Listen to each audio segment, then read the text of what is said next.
Chapter 10. Back to the book. Adaptations to aerobic and anaerobic training. I'm going to go through this pretty quickly.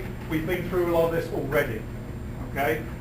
So a lot of this stuff will not be too new to you. It's okay. It's a good recap for the exam. Back to the straightforward stuff. Back straight to the aerobic and anaerobic training. In terms of aerobic training, you now know, and certainly in terms of endurance training, we have improved central and peripheral blood flow, and we have which enhances the capacity of muscle fibers ATP. In terms of anaerobic training, which we'll spend a little bit of time on, not a lot, we discussed it already, we're talking about increased short-term high-intensity endurance capacity, and specifically, bullet number 3, increased tolerance for acid-base balances during highly intense effort. That's a consequence of anaerobic training, controlling the acid-base imbalance. Okay. You know all about VO2, how we evaluate cardiorespiratory endurance, right? Or what we call aerobic capacity is VO2 max. If we want to measure maximum aerobic capacity, we measure VO2 max, right? And we know that we can increase it between about 10 to 15% with, say, about 20 weeks of training. Okay. How about changes in VO2 max with 12 months of endurance training? We can still increase it. Okay. Here's a graph out of your book here looking at VO2 versus speed on the treadmill. As you can see, pre-training, we bottom out at about 13 kilometers per hour at about 45 ml per kg per minute.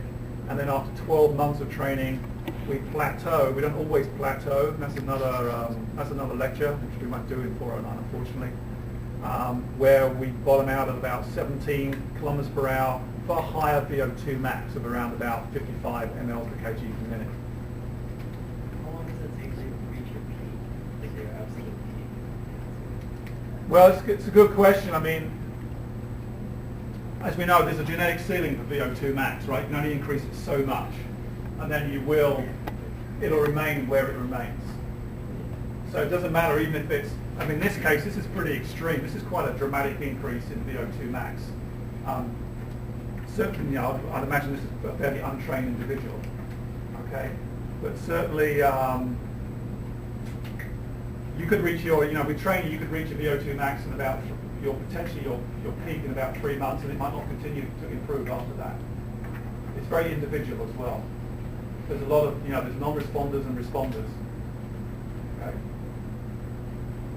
And we know that VO2 max is dependent then, right, or VO2 is dependent upon cardiac output, stroke volume and heart rate, which can adapt to endurance training, and the AVO2 difference, which could increase. So if you increase the AVO2 difference because of endurance training, okay, you certainly increase stroke volume, you're going to increase VO2. Big principle, okay?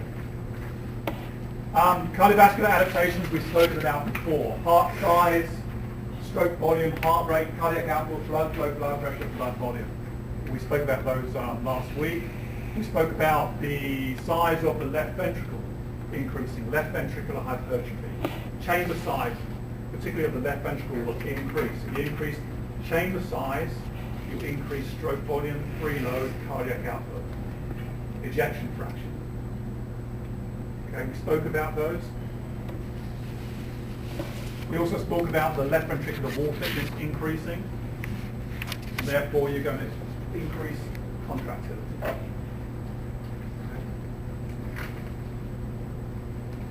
This is simply an echocardiography here. Echocardio, there's, for instance, we can measure this. Looks like that's the left ventricle, that's the mitral valve, and that's the left atrium right there. So we can actually measure this, and we can also measure the thickness of the myocardium as well using echocardiography. Okay, this is really what this is showing. So with endurance training then, we saw this again last week. Endurance training increases stroke volume obviously at rest and during submaximal and maximal exercise. That will increase the end diastolic volume and therefore preload. Okay? Which is what we have here. And we also have reduced systemic vascular resistance. In other words, a decreased afterload. Okay? Decreased afterload. We spoke about cardiac output. adaptations to endurance training last week as well. And obviously at maximum exercise that does increase because of the stroke volume. Those are the key points. I told you I'm going to go through this.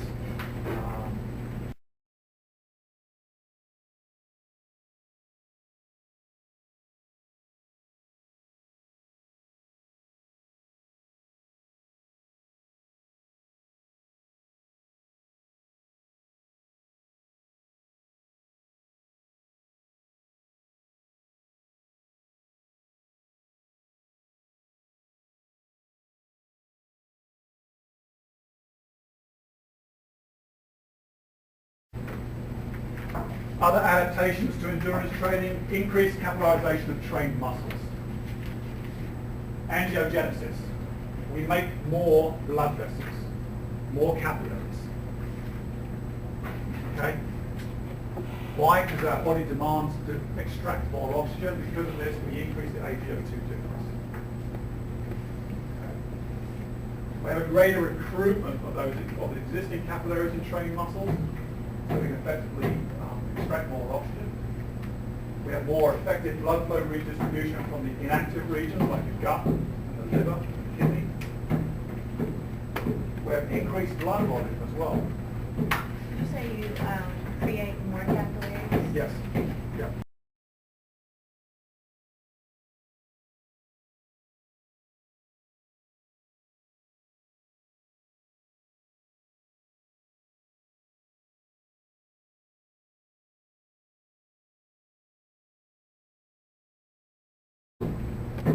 Increased blood volume is another adaptation, and therefore, because of that, of course, increased stroke volume, increased cardiac output.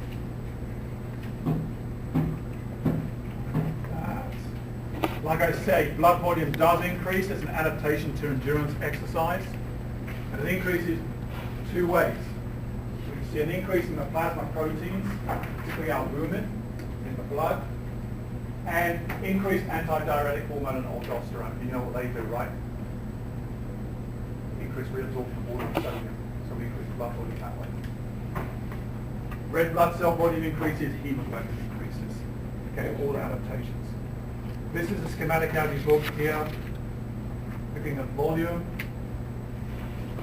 liters, pre-training, post-training. So pre-training, I take a sample of blood from you, spit it down, and I get these values, right?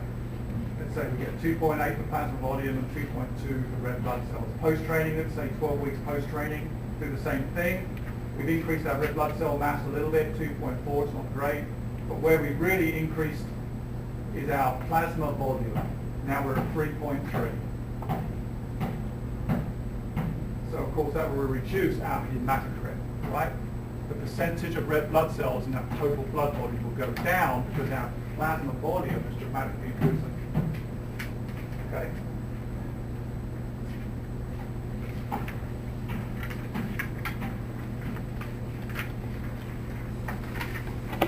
Okay, we've already spoken about that.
And that. Key points. We've already spoken about respiratory adaptations before, so that's there for you. Like I say, I'm going through this very quickly. We've already mentioned this before, but I will go back through it. In terms of adaptations in muscle to endurance training, we spoke about this before. We see an increased size or cross-sectional area of type 1 fibers. We see a transition of type 2X, if you recall, a very, very fast twitch. to the intermediate type 2A fiber characteristics. There is a transition, a very small transition of type 2 to type 1 fiber characteristics. Increased number of capillaries per muscle fiber and for a given cross-section area of muscle, that increases. Increased myoglobin content in the muscle. We spoke about myoglobin last week, binding oxygen in the muscle. Okay? And it's only released at very, very low partial pressures. So under normal circumstances, the oxygen would not be released from myoglobin. So when you're at very low partial pressures, like at altitude, the myoglobin will release the oxygen. And we know that myoglobin will piggyback or will take the oxygen to the mitochondria. Okay? And increased number, size, and oxidative enzyme activity of mitochondria. We've also spoken about that before, way back. Okay? We increase our enzyme activity.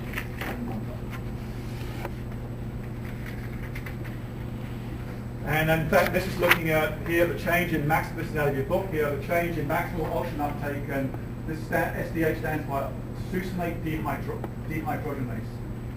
And that is an enzyme in the Krebs cycle. And it changes with endurance training. So here they've looked at the change in VO2 max over looks like 7 months of training. And you can see with the change in succinate dehydrogenase activity, SDH activity, that it continues to increase even through 7 months of endurance training. With the change in VO2 max, after about 3 months, you start to plateau. So even though VO2 max doesn't change much, after say 3 months, your SDH activity, enzyme activity, still continues to increase. The question is it the enzyme activity and the increase in the enzymes that are responsible for increasing VO2 max? In this case, no. It doesn't seem to be, because you're starting to plateau out at 3 months. The question here, really the bottom line is that VO2 max is dependent on enzyme activity to a certain extent, but as you know from the Fick principle, it also is dependent very much on stroke volume, AVO2 difference, all those other factors that we've discussed. Capillary density, etc., etc.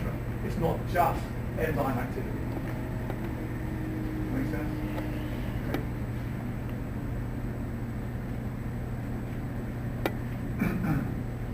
And just to show you again, these two enzymes, these are very, very important markers, and we use these in the lab a lot in the biochem lab when we do studies on trained individuals or untrained individuals. If we want to look at oxidative capacity in certain individuals, we will measure succinate dehydrogenase, SDH, and citrate synthase. They're very, very good markers. They are both enzymes in the Krebs cycle, the citric acid cycle. We can isolate them fairly readily in the lab. And they're good markers for oxidative metabolism, oxidative phosphorylation. And you can see, obviously, they're lowest in the untrained compared to the moderately trained to the high trained. In a high strain individual, you would expect to see greater amounts.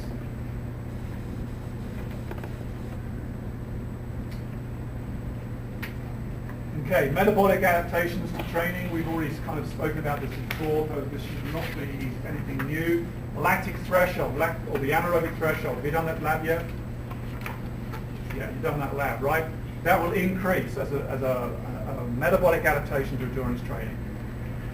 And it could be due to an increased clearance or a decreased production of lactate. You know that lactate that you took in the blood, that's blood lactate concentration, right? That's going to be the difference between production and clearance, isn't it? Because you're producing a certain amount from the muscle, it's going into the blood, and the blood is trying to clear it. And what you're measuring in the blood is obviously the difference between the two. It's going to shift depending on exercise intensity. Okay. Respiratory exchange ratio decreases. So we have increased utilization of free fatty acids. You're going to burn more fat. Adaptation to endurance exercise. In terms of oxygen consumption, unchanged or slightly reduced at some maximal intensities, VO2 max increases somewhat with endurance training, but there's a genetic ceiling. Okay.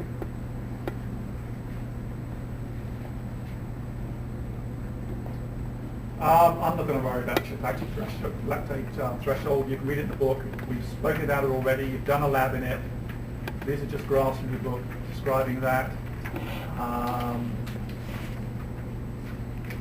Yeah, this one here is also from your book. This is looking at changes in race pace with continued training after VO2 max stops increasing. So after 2 years of training in this individual, for instance, VO2 max does not increase anymore. But in a 10K running race, this individual is able to run at a higher percentage of his VO2 max at a faster pace. So this is obviously before, this is like year 0, okay? Looks like we're at about 75% of VO2 max, that's 53.3 ml per kg per minute. And after 2 years, this individual is running at 88% of VO2 max, which is 62.5, which is right here, for a faster treadmill speed. And what's that all due to? An increase in the anaerobic or lactic threshold. Okay? You can maintain that pace.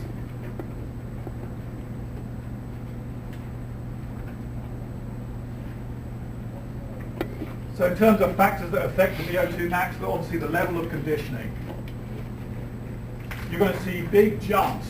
You're going to see big differential in someone who's untrained, and you put them through, say, 12 weeks of training, you're going to see a fairly substantial rise in VO2 max. If you put an endurance-trained athlete, even though they might have lost a little bit of fitness, and put them through 12 weeks, you're going to see a smaller rise in VO2 max and maybe no rise at all. You will see a change in the lactate threshold or the anaerobic threshold. You may or may not see a change in the VO2 max because they're already very well conditioned. Okay, genetics accounts about 25 to 50% of the variation in VO2 max.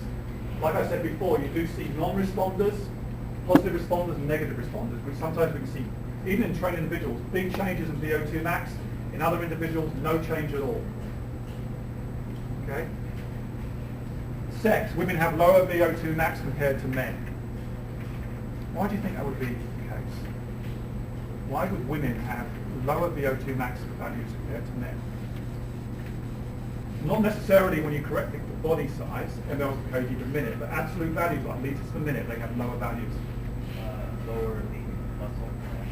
Lower muscle mass, lower blood volume, all will play into the Fick equation, okay? And you end up with a lower VO2. Sorry, guys, this is the way it is. Okay, so those are key points.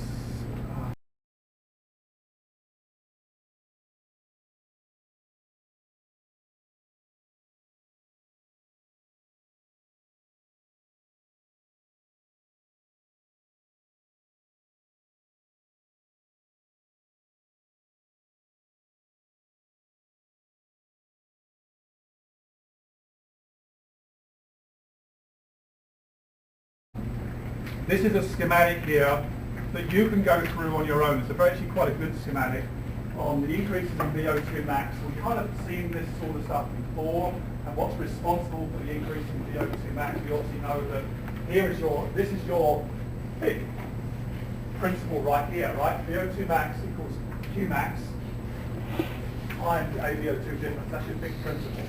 And then this flowchart looks into what plays into the increase in cardiac output, obviously the increase in stroke volume.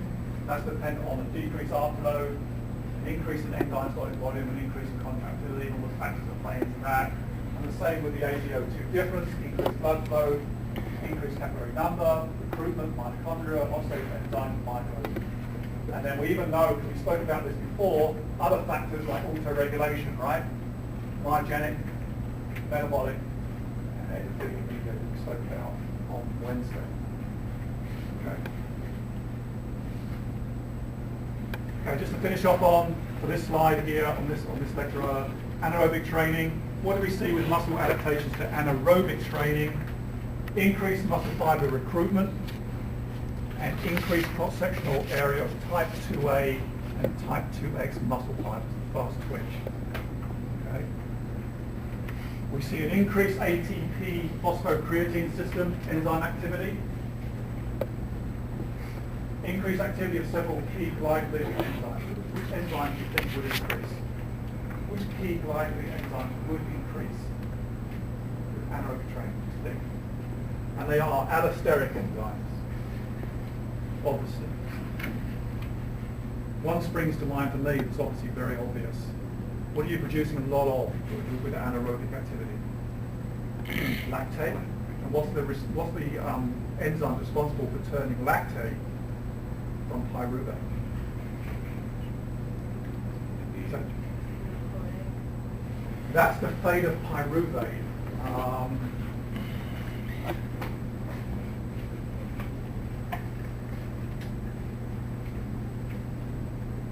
So we're going down all the way down to pyruvate, right? Now I'm talking about going to lactate. Theta pyruvate is to go converted to a single CoA, right? So that'd be under aerobic conditions. Under anaerobic conditions in glycolysis, we're moving in that direction. And there's an enzyme right here, an allosteric enzyme responsible for turning pyruvate into lactate. It's LDH, right? Lactate dehydrogenase 1. Another one I can think of is PFK, hexokinase. Those are the big ones. Okay. And we'll see no effect on the oxidative enzyme activity, right? The enzyme activities, for instance, like succinate dehydrogenase, citrate synthase, they're all down here in the Krebs cycle. Right? You're not going to affect those with anaerobic training. That's downstream from pyruvate. We're talking about anaerobic glycolysis, in other words. Okay? Anaerobic glycolysis.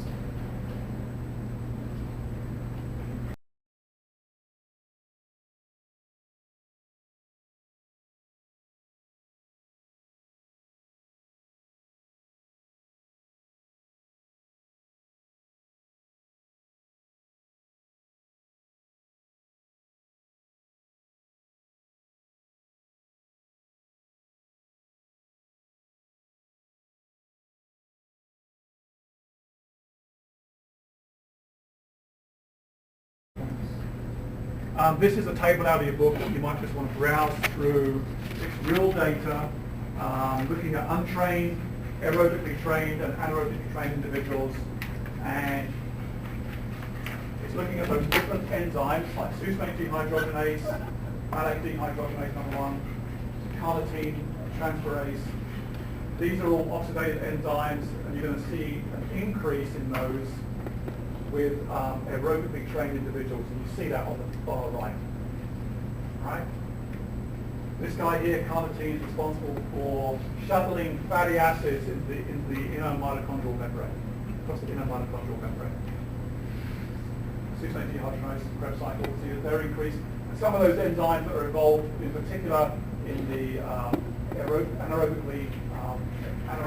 systems, are going to be increased in the anaerobically trained individuals, which they are. Okay. And you'll expect to see more lactate dehydrogenase, okay, in the anaerobically trained individuals if you were aerobically trained and untrained. Okay, to show you, again, we're not making this stuff up. Okay.